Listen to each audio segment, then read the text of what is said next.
Welcome to Houston Sports Talk with your host, Robert Land. Thanks for checking into the best Houston sports podcast. And we welcome back our Rockets expert, Frank from Rockets Chop Shop, for a special trade deadline show. And this should be fun because we got Eric Gordon, Garrison Matthews, Bruno Fernando all gone. We're going to get to that shortly. But first, the Nets implosion. And Frank, it's just 2 years and 4 weeks since the Harden trade, and Brooklyn's big three are now all gone, having played a grand total of 16 games together. What was your reaction when all this dropped in the last couple of days? Yeah, it was crazy because we on the Chop Shop, we just finished doing the post-game live stream for the Kings game, and how controversial the last play was with Eric Gordon.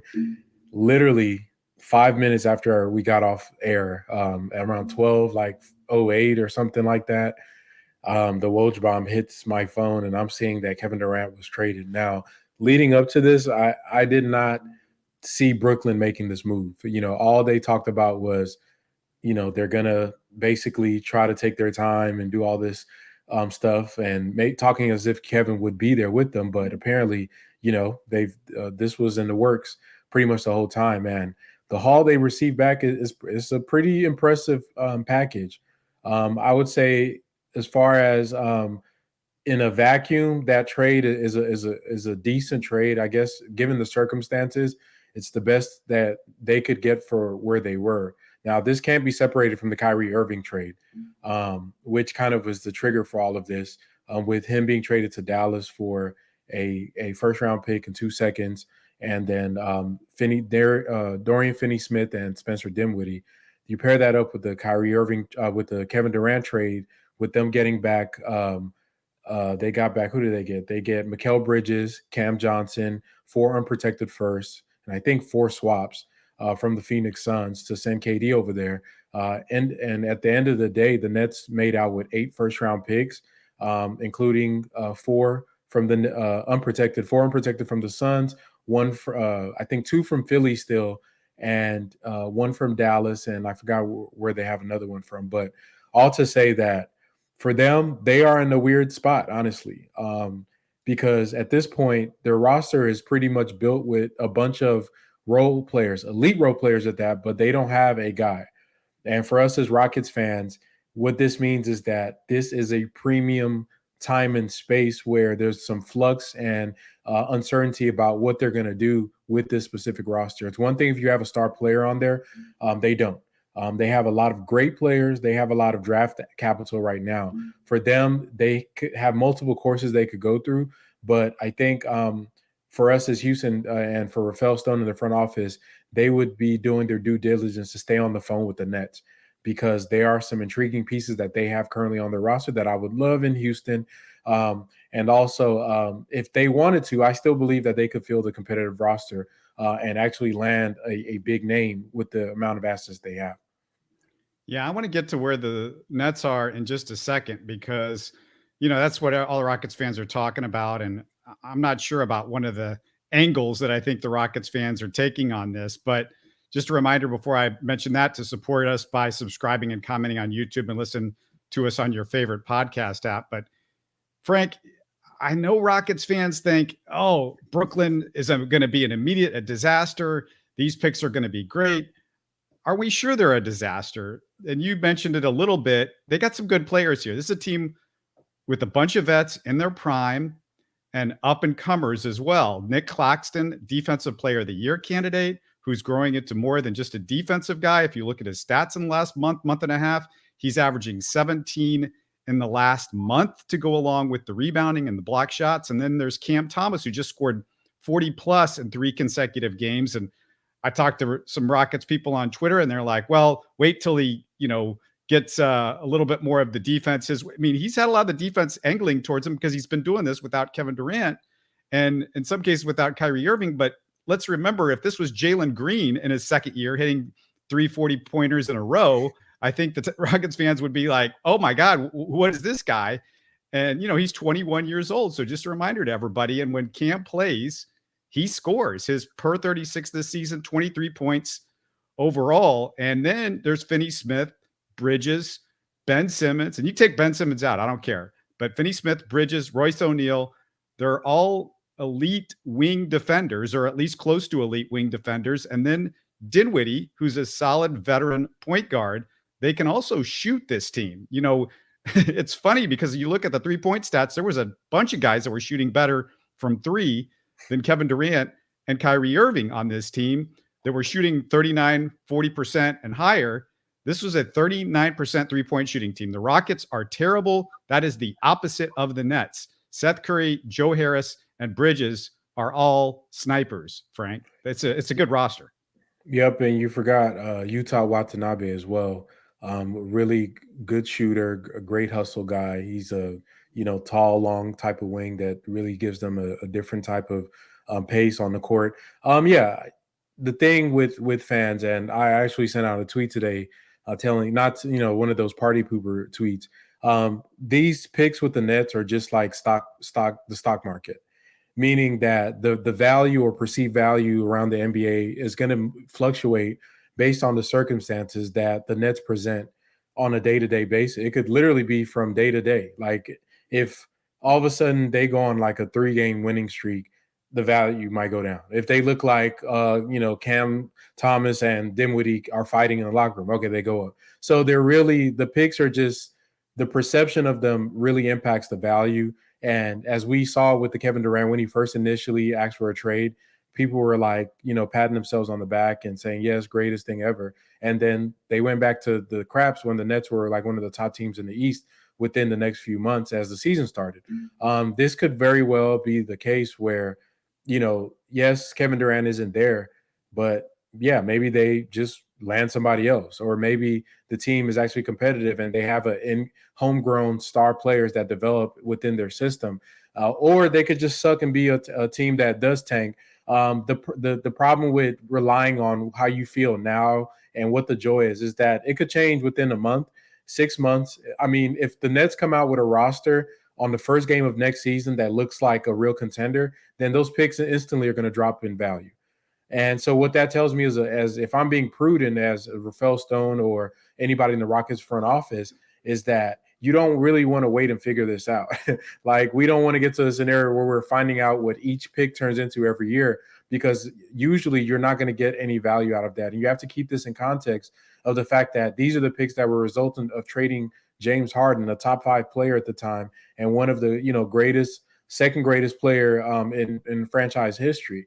What you don't want is to trade James Harden and watch a bunch of 16th, 14th picks, 17th picks come out of that. And when you end up with is 3 role players and a bunch of swaps that never conveyed. So I think that's why, kind of leading to what I said earlier, if they were prudent, it'd be time for them to start looking at how do we aggregate these picks and make a move for a player that we like or players that we like. I'm of the mind that they can do both. If you pick one, then go with it. If you see an individual star caliber player that you are willing to go all in with, at this point, I don't think the Nets picks are even enough alone to get you a real star. You would have to include your own picks and any other additional picks, possibly the draft, the 2023 draft pick, and this Bucks/Clippers picks that we have also in 2023 to really get any huge stars. But if you see the Mikal Bridges of the world, and especially on this Nets roster, the reason I like this angle is that if you're and there was a report today that said the Rockets were kicking the tires, and that's a quote, on Mikal Bridges and Cam Johnson trades to Houston, then yeah, those are the type of things that you could also do with those picks. Maybe you don't give all of them up. Maybe you have to if you're going to get both of those guys. But I think fairly soon they need to start making a plan on how are we going to maximize these picks before we figure out that the Nets can actually build a contender and the next disgruntled star wants to go play in New York with a bunch of elite role players and guys that could shoot and defend. Yeah, you mentioned Watanabe. I didn't even mention Cam Johnson when I was going through, because those two guys are expiring contracts, and they might go. This is their last year, so they might go. But what you're talking about is these picks need to go. You need to get them out of your hands. You need to get them out of your hands in the next few months, because I've said it before. I will say it again. This is like a new car. As soon as you get it off the lot, the value is gone. So you got to trade these picks. You got to package them up. You got to start doing something. But Frank, I will say this much. I'm glad the Rockets didn't do anything with those Nets draft picks at the moment, because I think what you want to do if you're the Rockets is see where you land with this lottery pick. That might tell you where exactly you're going to be come the offseason. And I think it's at that point where you got to start figuring out, okay, who can I give some of these picks to? Who can we start zeroing in on and maybe going after?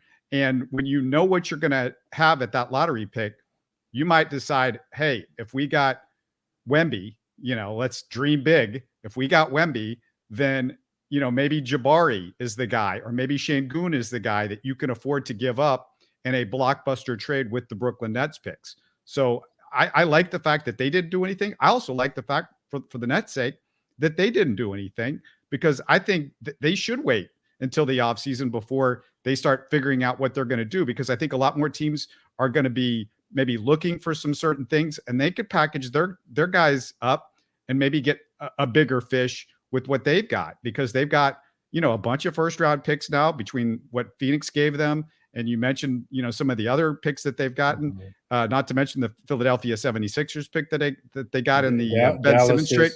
Dallas's pick as well. Yeah, exactly. Yep. So they've got, and they got five second round picks for the Jay Crowder to Milwaukee trade as well. Yeah, so they're in really good shape, Frank, and they can do something, and they're in a market where players might want to come. I mean, they just got KD, they just got Kyrie, James Harden wanted to go there. I know the circumstances all sort of came together in this thing, but those two guys picked Brooklyn. They're not going to pick, they're likely not going to have two guys that go up like in their prime, superstars that are going to go, okay, we want to go to Houston.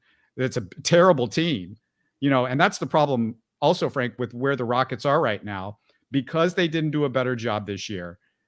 They have not made themselves a desirable place if they were to start getting stuff lined up correctly. This was a year where you should have been making your guys look good for potential trades to up their value in case you wanted to package them at some point this summer. And it would have also helped to get these guys a little bit further ahead, so other guys come in and say, hey, they're not that far away. If I go there and we get this other guy, then we can do something with this team. And it would also help to have a real coach. Maybe now a star is going to be able to pick his own coach if he decides to come here. But again, who's going to decide to come here? I know James Harden is the prevailing guy, but I'm sorry, James Harden at this point in his career doesn't move the needle like the James Harden that we saw 5 years ago. Yeah, I think all of that is correct. And with Brooklyn, I think they've actually done a really good job.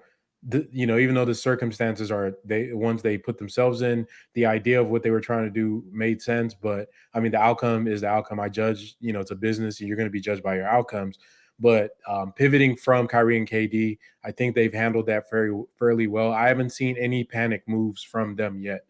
So I know that Sean Marks and Joe Tsai, they're competent, which once again scares me. If they were bumbling all over the place, making dumb and irrational decisions and things like that, then you would kind of be like, yeah, just let them, screw it up. But this is the same people that built, crawled out of the Boston trade and were able to rebuild from scratch and get Kevin Durant and Kyrie Irving to them.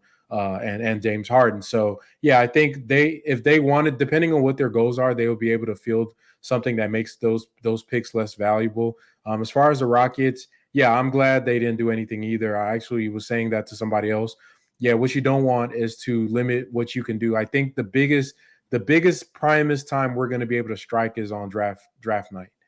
Or at least the lottery night. Once we know where we land in the lottery, then you can have a full assessment, and we know where that Clippers and Bucks pick swap is going to land as well. Then we can say that's at the peak of all the arsenal of draft picks we're going to have is going to be at that point. And at that point, then we'll be able to make an informed decision about, are we going to make the draft and then maybe do a partial kind of aggregation of our assets, or is this somebody out there that we can make an appeal to be able to go all in on and see if we can land them? And I think that's really where the plan is going to hinge on right now. They haven't made it easy on themselves. You would like them to be more competitive and ready to receive that type of talent and be a destination where somebody would be willing to come to without overpaying. But I can see us definitely putting money on extra money to somebody that may not get it in other markets just because we're trying to attract them here. But overall, I think that the KD trade and where it puts Houston in this window, and like you said, the next few months, to me, the window ends pretty much when training camp starts. Depending on who shows up for Brooklyn in training camp and how they look in the first kind of few games and weeks of the season, it could really plummet the picks down to a low. And then we don't know. One thing people don't think about, like you said, maybe Bradley Beal wants to get out of Washington and he has a no trade clause, but hey, he might want to go to New York. They're ready for that. They're ready for anything that can shake loose of any star because they already have a setting for that star to be inserted into. They have all the assets they need to play the bidding wars and the arms race that a team would need to be able to land a big star. And they're in New York. They're in New York. So I think that they could also play this middle of the pack game until, as we just saw, if I told you like a week ago that Kyrie Irving would be playing in Dallas, Kevin Durant would be in Phoenix, D'Angelo Russell would be back in Los Angeles on the Lakers. And if I told you what the rosters of these teams look like right now, you would think I was drunk. But the NBA is so transient, it's always moving, that you don't know who the next big player is going to go somewhere. I don't want to find out if I'm the Rockets. I need to be able to move those picks, try to see this summer around the draft if we're able to aggregate them and make this team better and start moving towards winning. I do agree they do have to get the coach right. Once you get a coach, then you can make that decision about what direction are we going to as a team as well with the players that you're going to draft and the players that you're going to try to land. Because I feel like if you don't have a agreement between the coaching and the front office, it's going to be kind of ugly again, as we're seeing now. I want to speak to both the fans, a lot of the fans, and the national media on what Brooklyn has done. A lot of people I've listened to, a lot of people that I'm seeing on Twitter, they think that you are not doing the right thing if you're not trying to be the worst team in the NBA or the best team in the NBA. And I think there's a great thing that's being lost by everybody. And I've watched a lot of sports over the years. If you can keep yourself in the middle, you never know when something might shake loose. A lot of times you end up like the Pacers have ended up over the last few years, or Washington has. But I personally think like a Washington team, I just don't think that they've been run very well at all. It just seems like they have their problem is not the fact that they're not trying to tank. Their problem is that they've got very bad evaluators on that team, and they haven't picked great coaches either. And there just hasn't been a real direction. And I'm not just talking about a direction with, being bad or being great. I'm just saying like a direction, period. But I just think that, everybody looks at this. I hear people, well, why did you get rid of this good veteran or that good veteran if you're a bad team? Why didn't you trade him? What a worthless thing to have a veteran on a team that's going nowhere, or it's a young team. And I've heard that with Bogdanovich in Detroit. Why didn't Detroit trade Bogdanovich? Well, the guy seems okay with where he's at. You don't hear him complaining about being in Detroit. And it's a good thing to have a really good player. Like we know in Houston, it's a thing to have a really good player that's somebody that can help out some of the young guys that you've got. And I just feel like it's lost today, Frank. And I'm just kind of confused. I feel like analytics is part of this because people look at this from an analytics standpoint and they don't think of this as like, this is people, this is culture, this is an organization. You and I have talked about it, but I just feel like we're talking to, the blind and the deaf with this. You know what I mean? Yeah, there are a lot of smart people that I interact with that don't have a clue about how actual sports is played, how it's actually on the human side, like the human interactions that you have to have, some of the psychology that goes into sports and building teams and the chemistry and all these buzzwords that we hear about, the culture and all those things. Those are important. And it's just to me, it's gotten so bad that there are whole front offices that use the analytic approach and are terrible at evaluating human interactions, whether within coaches and players, or within the players that they put together. One of the criticisms of Daryl Morey was that he was like that with a lot of players. You know, you've heard the rumors of players basically not liking to come down to Houston because he treats you like a piece of stock or something. Like he'll just trade you on the drop of a dime. And to me, that's a skill set that you have to have as a general manager, as a coach, to be able to understand human beings and the importance of things like a vet. And it's lost because a lot of the people coming out now, especially the younger fans, they really just don't see that part of sports anymore. I invite anybody, just go look on YouTube about interviews from players, old and new, great and non-great, about the impact of what their vet did for them as players and the impact they had on their careers. There was a video of Colin Sexton from Utah. I think the first month him and Mike Conley were together, this dude was almost in tears saying the impact that Mike Conley has had on his life. You know, these are the things that we're missing in Houston. Jalen Green, you know, to me, that stretch he went through was almost a mental, almost depression. It looked like. I'm glad he's coming out of it, but that stuff is real. Like what Jabari is going through now. A lot of the times, everybody in Houston is so caught up on what's going on with them. The coach is about to get fired. The GM is trying to make himself look good. Everybody's trying to get their own minutes, that you miss that structure to support these kids as they develop. And so, you know, yeah, I'm definitely with you. The vets are important. And I feel like, you know, one of the things I'm hearing and I'm jumping a little ahead here, is that like if they waived like all these guys we got back from some of these trades, Danny Green is known to be a great vet. That's his tagline in the NBA. Danny's a great vet. You know, everybody says that. Danny's a great vet. If I was the Rockets, I would keep him, even if it's for a couple months, just for that. I would pay him out of my pocket to say that I will pay millions of dollars to invest into my players that I hope to compete with next year, to get them around a multi-champion and a guy that's known for doing it the right way. Maybe that could just by osmosis seep into some of our players and make them that much greater.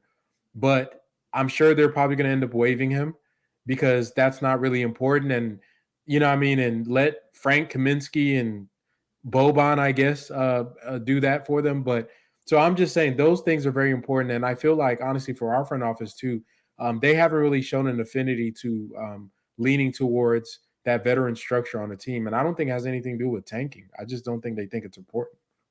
Yeah, and I want to just defend Daryl for one thing, because I know he gets criticized for looking at these guys as a piece of meat. But the one thing that I like about Daryl, and this is what I'm talking about when I look at what Brooklyn might do, I don't know if they're going to hold to this summer, but what they might do is do what Daryl did, you know, and what I think can be done is you don't have to bottom out.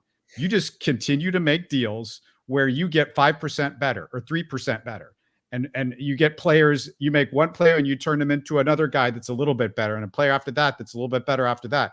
And that's what Daryl would do. And the Rockets didn't bottom out. They the highest they picked was what, 12th, 14th, something like that. So when you look at what the Rockets did back then, and there were veterans around. There were veterans around practically that entire time. Guys that could help you, guys that could be, you know, PJ Tucker, Trevor Ariza. You know, they always had those guys. Now, I understand they were more competitive at that point, but even when they were at rock bottom, you know, right after McGrady and Yao were out, then they still had guys. There were guys out there that could do that. And so it just seems like it's something that's lost its value. And I feel like fans missed the boat on this in a big way. And I just hear it over and over again. Let's go to the Rockets trading Eric Gordon in that 3-team deal. You mentioned Danny Green. John Wall is back, but he's not back because he's already been let go. By the way, Frank, what is this now? We've spent $100 million on John Wall now, not to play over the last, 3 years or something like that? Yeah, we're going to throw another $6 million on there. But yeah, it's the trade for Eric Gordon is actually, you know, if they do keep Danny Green, I would be thrilled. I'm going to give Rafael Stone credit here. This was actually a good trade. Given the circumstance that he's put himself in by not trading Eric Gordon earlier. If I looked at it in totality, yes, this is his fault that we are where we are. But in a vacuum of where Eric Gordon is in his career, what his value and the value and perceived value around the league. Essentially what the Rockets did was they were able to get a top 6 protected pick swap with the Clippers for Eric Gordon. And the way you can look at the value of this trade is that if the Clippers finish with a worse record or worse in the standings than the Bucks, basically the Rockets can pick between the two of which pick they're gonna take the lower pick. Yeah, right now I'll just say that it's between the Bucks at 28 and the Clippers at 18, and it gets all exciting when you look at it right now. But the Bucks have been really hot. Maybe they fall back a little bit. Maybe the Clippers, who made a couple of deals, besides Eric Gordon, they picked up Plumlee. I don't think the Bones Highland thing is going to help them out a whole lot, but maybe they get a little last second rush now that Kawhi's playing more often and you add a couple of guys. So maybe that's really close. Now, if it stays around in the area where they are right now, yeah, that's definitely better, because this is about the point where maybe it was a little bit higher. I think it was number 16, but this is where you got Shane Goon last year, a couple of years ago. Yeah, and to me, it's a good pick. I mean, and what I mean, like if you look at right now, the Clippers are 3 games from being out the playoffs. And if Kawhi goes down, who knows? And with the West retooling and being as competitive, there are no off nights, only when you play Houston and maybe San Antonio. But every other team is bringing it, and everybody thinks that they can make the playoffs. So I think it's actually a great pick. And if you want to put a different spin on looking at what the pick could be, is that usually when teams move up in the draft, you have to give up a couple picks. Like in previous years, like some teams, if they want to move from like the 24th pick to the 18th pick, you might have to give up like the 26th and the 29th pick in a future draft, 2 first-round picks. So that's another way to look at the value of having this swap, especially where the Clippers are at. Even if, let's say, the Bucks stay at 28 and the Clippers end up at 20th, that is a 8.8 point jump in the value of your pick just by having that swap there. And if you look at that from a real draft where you try to move from 28 to 20, that's going to cost you a first round pick and some change. So it's a good pick. It was a good bet. And I think that it's something that, I'm going to give them kudos on. The only thing that I will be mad at if they waive Danny Green, like I hope the only way that I would not be mad at that is if Danny doesn't want to be here, and I don't blame him for doing that. If Danny says, get me the hell out of Houston, buy me out, I'm not trying to deal with this, I want to get to a real team, then we can't do anything about that. But I'm hoping and I'm praying, I don't know if we'll ever know this, it's something that we want him here, but he doesn't want to be here, then I can live with that. But that trade, I mean, that's an A+ trade for me in its vacuum. If I look at it in totality of what Eric Gordon possibly could have got you 2 seasons ago or a season ago, because obviously the lie about him wanting to be here to mentor the players was not accurate because he wants to get out of here. Then it'll probably be like a C+ or a B. But just within a vacuum for Eric Gordon at his age now, how he's played, even though he played better, he's been bad pretty much all season compared to himself. I would say that it was a good trade for the Rockets to make. Yeah, I've heard a lot of people say, well, Eric Gordon's been a pros pro with the Rockets, and he's been a pros pro vocally, I guess, for the most part, but he hasn't been a pros pro on the court. A pros pro is playing just as hard for a team like this as he would for any other team. And I understand it's human nature to maybe give it up a little bit, but there's just times where I just felt like he's just not into it. He's not trying. And I would get mad at these guys too, but you to be a pros pro, you've got to be somebody that's willing and ready to hustle all the time. You're getting paid good money. You're getting to play in the NBA, and there's going to be nights where as an older player, but they're not letting him play back-to-backs. So that's not an excuse for him. And as far as just that pick and the value that it's lost, I agree with you. Like maybe a couple of years ago, you could complain about if this is all you got, but at this point, I might have been the best that they can do. And we got to remember this pick, Frank, people forget about it. This is part of the Harden trade because they got the Milwaukee pick. It was supposed to be originally for 2020 1 or 2. It was supposed to be last year. This has got to be better than Marchand Beauchamp because that's who Milwaukee got. And that was a pretty good selection for them. And I think that's a guy that the Rockets definitely could have used. I like Marchand Beauchamp, and I know Mike, your buddy, loves him too. But Mhm. I'm thinking that the Rockets need to really improve on that with this particular pick. And I know everybody loves this draft, but I think the draft is great at the top. It's exceptional. After that, it's a lot of question marks, just like most drafts. But I would say it's a little bit better through the lottery. And then from what I've seen after that, it's the usual, maybe this guy can do something, but who knows? And it's a lot of just throwing, darts at a wall for the rest of that draft. I would say I also think of the point that this we probably don't draft. I'm assuming we won't even draft this player, but the value of that pick is much better. So if we're trying to sell it to another team as part of a trade package, it's not the 28th pick in the 23 draft anymore. It could be the 17th pick. So to me, that also adds, if we wanted to use it as part of one of the first round picks to get a player.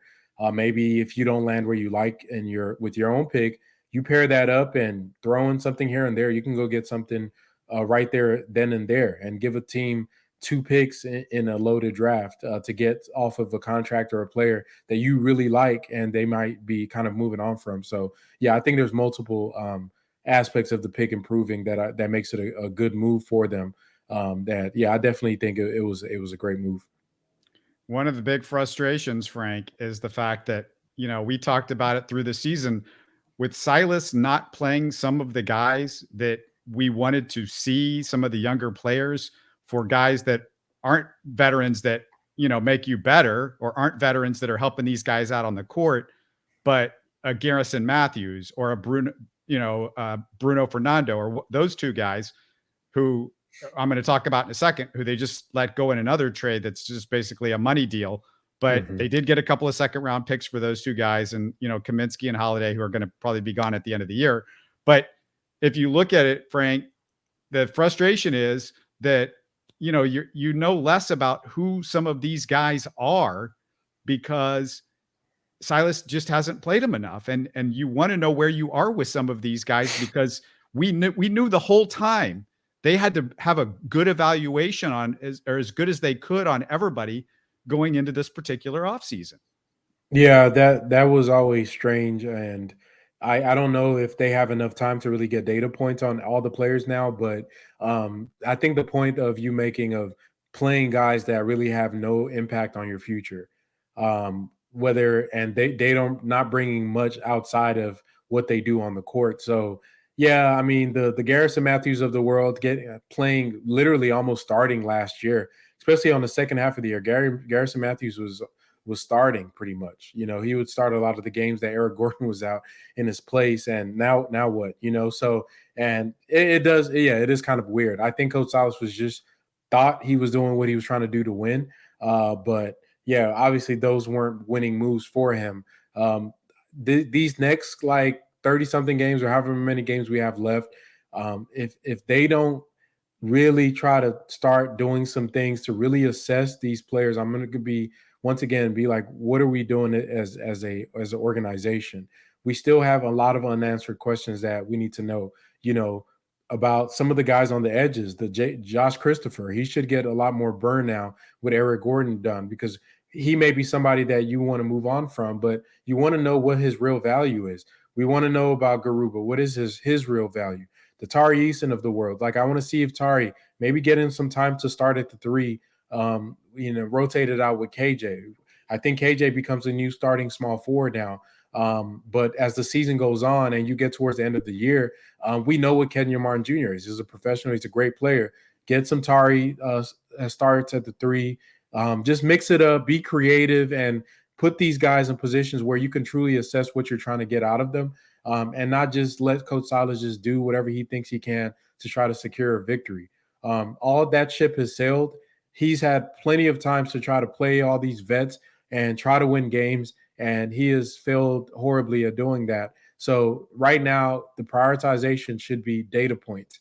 Data points, data points, data points. The Rockets needs to get data on all of these guys so we can know who needs to be moved next year. Because once you start bringing in vets, you're going to have to cut your losses with some of these draft picks. We just saw the Warriors trade away James Wiseman for essentially 5 first-round picks. And so this stuff happens. If you look on there, Denver got rid of Bones Island for 2 picks. This is what good teams do to young guys that, even though they might be talented and good, if you're not adding to winning in a way that's substantial to their overall goal of being a playoff team or a champion, then they're expendable to them. So if the Rockets are going to step into that realm of saying that we want to go for the play-in or we're going to turn it on, then, hey, is Jacob somebody we can use? No? Okay, let's move him. Maybe you can get a second for him. Garuba, all these guys. Hell, maybe in a couple years it might be Tari. And we just seen with Wiseman, if Jabari doesn't pick it up, maybe in 2 or 3 years, Jabari's getting shipped out. This stuff happens. And this is just the reality of the NBA. What you don't want to do is not give these kids the ample opportunities to show you who they are. They need to spend these next few last games of the season doing that. And so we can get a clearer gauge of who the guys that we need to keep showing and keep giving more time to, or who guys that we can just move on from. It feels like all of a sudden Silas is woken up out of some sort of coma in the last few games, and he's thrown the fit at the podium, which everybody saw. I'm not telling you guys anything that I know you serious Rockets fans didn't see his, little fit that he threw about the defense, which, everybody was like, oh, I'm glad to see that. Well, it took him 2 years and 57 games or 55 games of being the worst team in basketball and the worst defense in basketball for him to finally throw a fit about the defense. It's just, it's beyond me. And it was, it was a fit that I'm like, if any coach threw that fit at me, it wouldn't be inspiring, but somehow I guess, cause that's about as, crazy as Silas gets. They came out the next game and everybody looked like they were playing defense, except one guy in particular, a guy that, frustrates me, is Jalen Green. And it's still a major concern with him. And, I see all this stuff about Jalen Green, and every time he scores 40, everybody, oh, he scored 40. And I'm like, I can't take this guy seriously. I just can't take him seriously until he starts playing some defense, I don't necessarily have to see him play perfect. I just want to see hustle. I don't want to see him not even trying to get back in transition. Or when I'm watching him, I'm isolating him, watching him on defense, that he's always 2 feet or 3 feet late on a closeout because you can be lost, but it sometimes just feels like he's just not paying attention or he doesn't care. And that's the kind of thing that I just get tired of listening to. I don't want to hear Jalen Green is him every time he scores 40 points. He ain't him. Hims, would have made a couple of defensive plays. And when you lose by 2 points, that's all it takes. A couple of defensive plays and you win the game. And, it's not a lot to ask from a guy that's getting 30 minutes a game and who's supposed to be one of the best athletes to come out of a particular draft. Yeah. I'm with you. But I'm not going to throw away the 42 points. But yes, everything you're saying is valid. I also think that the 42 points is valid, is something significant as well. The only thing that I would say is that his defense is concerning to me, not because he can't play defense, but like you said, the effort part. It's one thing if he's getting beat, just being beat, like he's being beat because physically he's not capable defender yet, but the effort is there. He's trying, maybe he's fouling too much. I can live with that. But when you're not even trying on a lot of plays where you're getting backdoored on a lot, where you're late on your closeouts, you're terrible in rotations, and when you're in isolation, once the first move gets you, the recovery isn't there. It is concerning, and that's more of a I look at that as a coaching issue more than anything, because I think that Jalen wants to be coached. He's just not being coached correctly. Alperen Şengün gets coached really hard. And he said it himself, when him and Silas had the little deal on the sidelines where he basically called a timeout or got him out to tell him something and put him back in the game. Alp said it was my fault, and that helped me wake up and it made me play better. I need that from Jalen as well. Like that, the irony of that is right after that play happened, Jalen had about 2 or 3 string of plays where he was turning the ball over, taking a bad shot and getting destroyed on defense, and nothing happened because I was just clapped on. So the hypocrisy there also is terrible for culture. I think the coaching has just been poor. I don't like the culture that the Rockets have set currently right now. I think they can fix that by bringing the right coach in, because the right coach is going to be a buffer between what the front office's ideals are and as far as like on a day-to-day thing with the players, because that's the coach's job. The front office, you can set the big plans, but as far as the accountability, all the kind of the little stuff, the who's going to be held responsible for what, the head coach is in charge of that, and you hold every man accountable on that team, including your assistant coaches, if they're not doing their jobs and getting these guys right, like getting guys to be shooting better.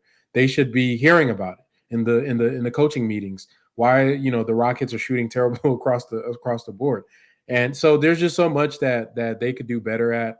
I think Jalen, he doesn't seem like a selfish person. So I think once the right person steps in, he'll be receptive to it. He's just not being led the right way right now. And once that happens, I think he'll be okay. Yeah, and let me just be clear. I'm not throwing away the 40 points that he's scoring, but what I'm saying is if he just adds a little bit of defense, we start winning games. If you can score that many points, the reason I get upset is because I look at he's the way out of this. And I get upset because the guy that's the way out of this is just not trying, and he doesn't care. And that's a big factor in this whole thing. And I look at him and I just go, man, how is somebody not pointing this out to you? If it's not a coach, if somebody is not saying something, who would do it? Who would do it? Who are they missing? Vets, the stuff we talked about earlier. This is why you have veterans. This is why you have a good coach. Those are the two areas that we have failed across this rebuild, and it is going to delay a lot of the development of the players. But if, let's say, Pat Beverly was on our team, and you think he would just sit there and let Jalen just be lazy? No, there are guys that would literally try to fight you if you're being lazy. So that's one of the things that, to your point about understanding the human aspect of your players, seeing a talent like Jalen Green, seeing all the potential, loving him enough to put people around him to get the best out of him in every way. And I think what the Rockets are doing, everybody has something going on. There's so many competing agendas in that franchise that they're missing the fine details of cultivating a nice winning culture that's going to take them over to the next level, like we're seeing with Oklahoma City and the Orlandos of the world right now.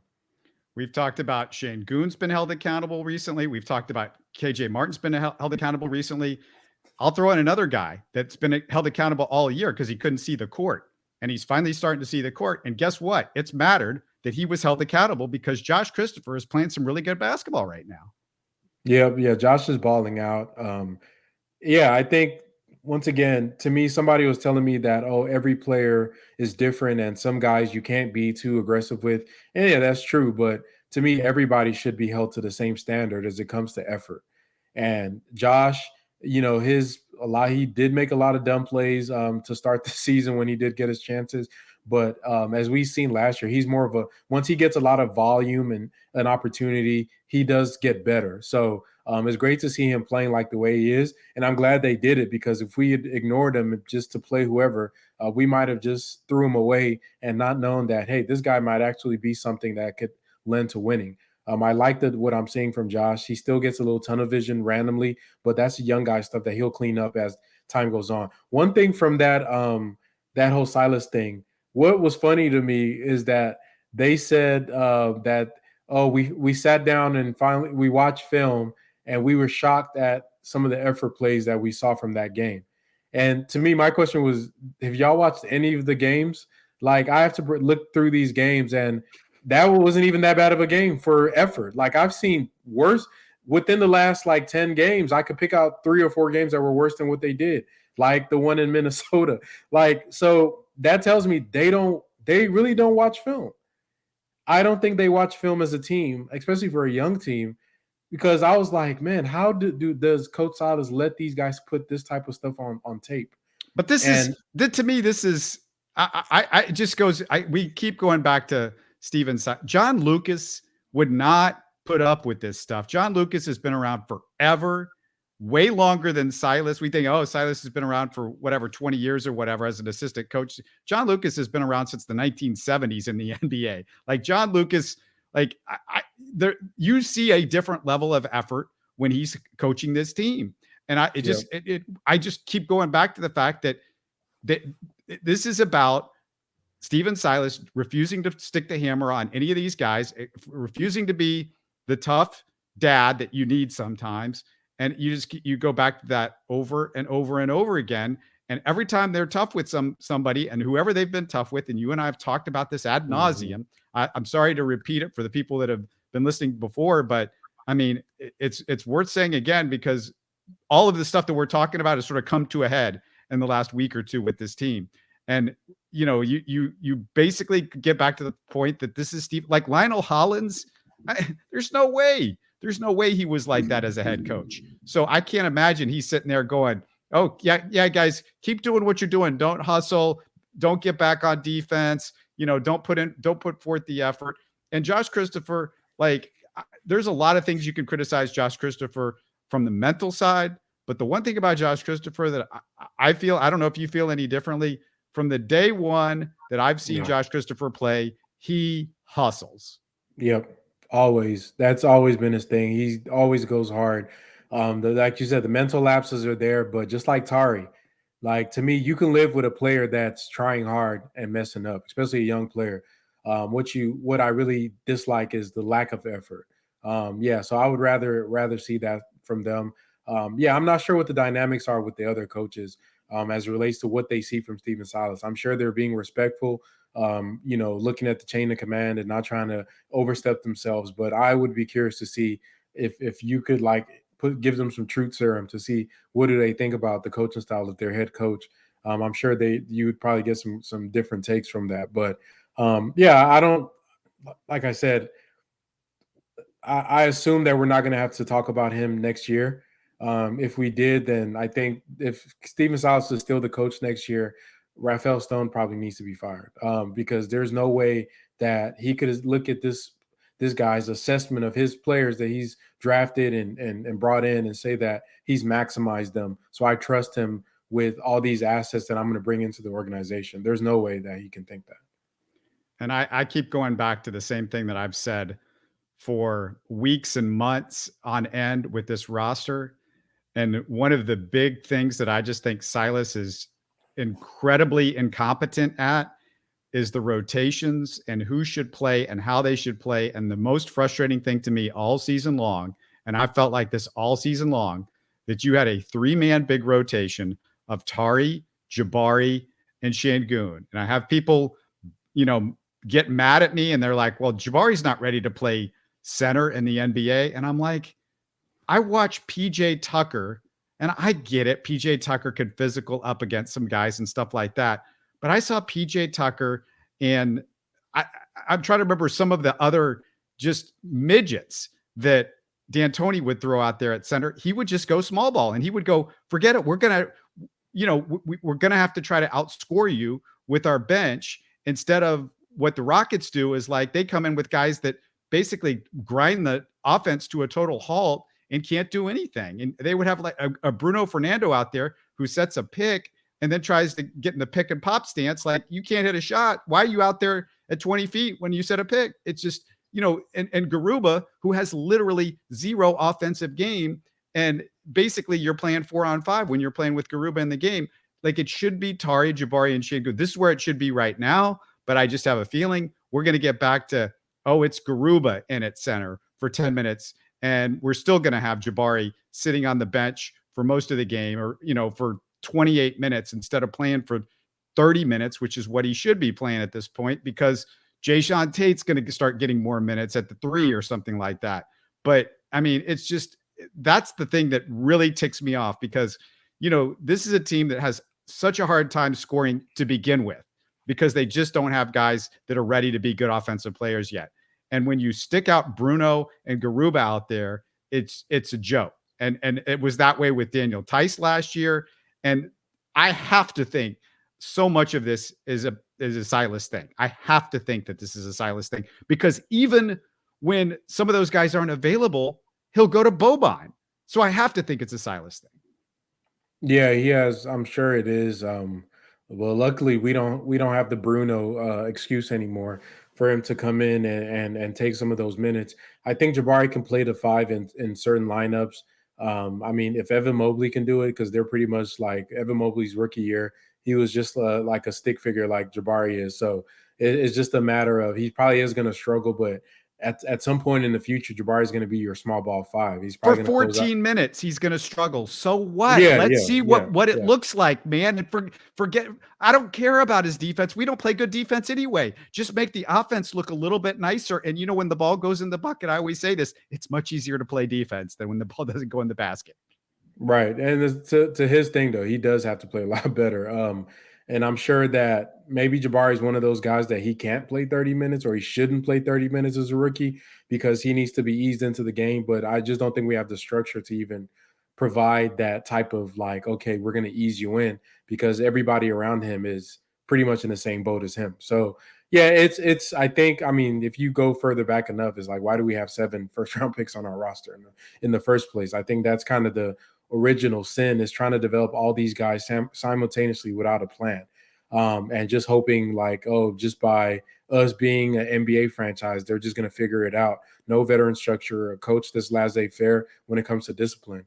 But yeah, it's going to be kind of funny to see, or not funny, but like interesting to see what moves do they make and what roster trots out the first game of the season, because there's best case scenarios where you do get a Wemby or a Scoot. You use your picks and get a free agent. Maybe Harden comes back, and then you have a deep competitive roster that you could try to start building with. Or there's other scenarios where we're rolling out next year with pretty much the same starting five that we have now. Maybe we use our picks to get maybe a small forward or somebody, or a couple of guys that can help us in random positions. But, a lot of the guys that we have here right now are going to be the ones that are going to be doing the heavy lifting next year. And if that is the case, what have you done to prepare them for that in a season where you want to win? You don't want to give a pick to OKC. And even if you're even okay with that, you've already said to the fan base, and the ownership has said that we're going to be good in 2023. So they've put a lot of pressure on themselves this season, and they haven't really done a lot to prepare for it. But, maybe there's a miracle for the Rockets and maybe they can flip it around, or I'm not sure what they're going to do. But so far for today, like this trade deadline, the Eric Gordon thing was a positive for them. What they did with Bruno and Garrison Matthews, that was just a money move. They helped Atlanta cut some salary, and we took on some contracts and got two second round picks for our troubles. These are the type of moves they should have been making all throughout this rebuild. Our roster turnover should have been just crazy, and that's what you want to see on a team that's so bad and tanking, is a roster turnover, taking swings on random players and just taking salary dumps and accumulating as many assets as you need to be able to go hunting, as we've seen during this trade deadline, that teams are loaded. Teams are throwing around picks like they were going out of style. And the Rockets, as bad as we are, we don't have a lot of assets in the next few years. We're probably one of the least asset rich tanking teams in the NBA. If you look at everybody else, Orlando, OKC, San Antonio, Indiana, even Sacramento, all the other teams, they have assets. They have multiple first round picks. They own all their picks. They have picks from other teams. They've been taking salary dumps and flipping all these players and trading them at the deadlines and doing all this stuff. Like, we should have been doing that. What Utah is doing with Russell Westbrook, we should have been done that a couple of times. Hey, you want this $40 million salary for a first round pick? Yeah, bring him to Houston.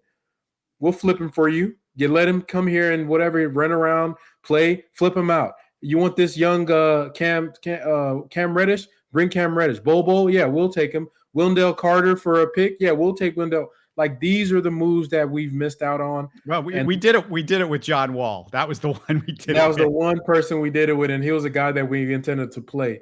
That was not even that was just to me.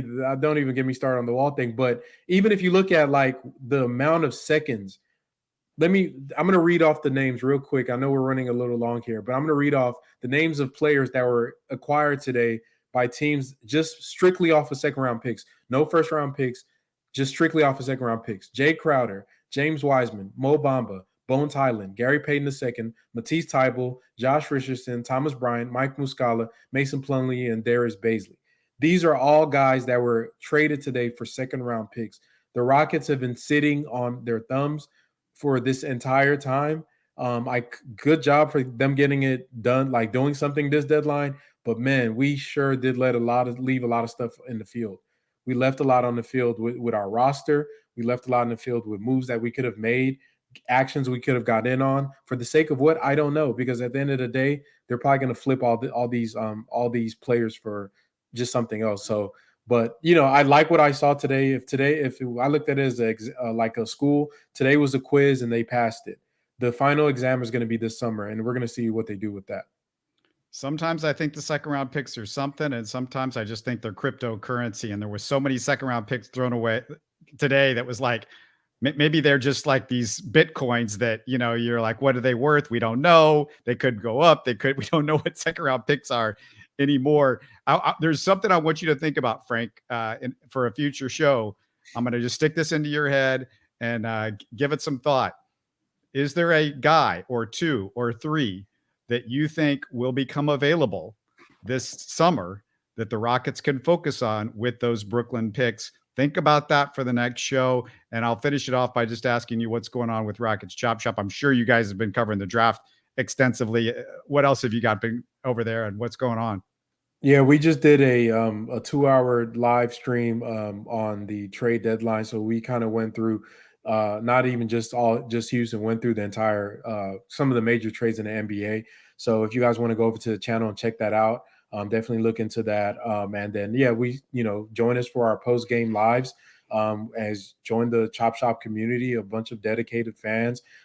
We love our audience there. They're in the chats, talking about Rocket sports. And if they ever want to come up and talk during the live streams, they just hit the link and join us and come chop it up with us. But yeah, definitely reach out to the channel if you have any questions about anything that, or any content that you'd like to see from us.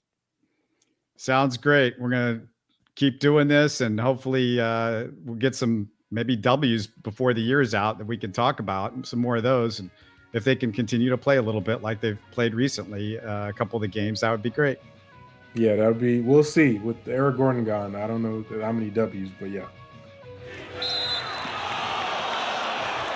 You're listening to Houston Sports Talk. Hey, don't forget to support us by subscribing and commenting on YouTube. You can always listen to us on Spotify, Apple, or your favorite podcast app. Tell your friends about us and share our show links on social media. Spread the word, everybody. Thanks for listening.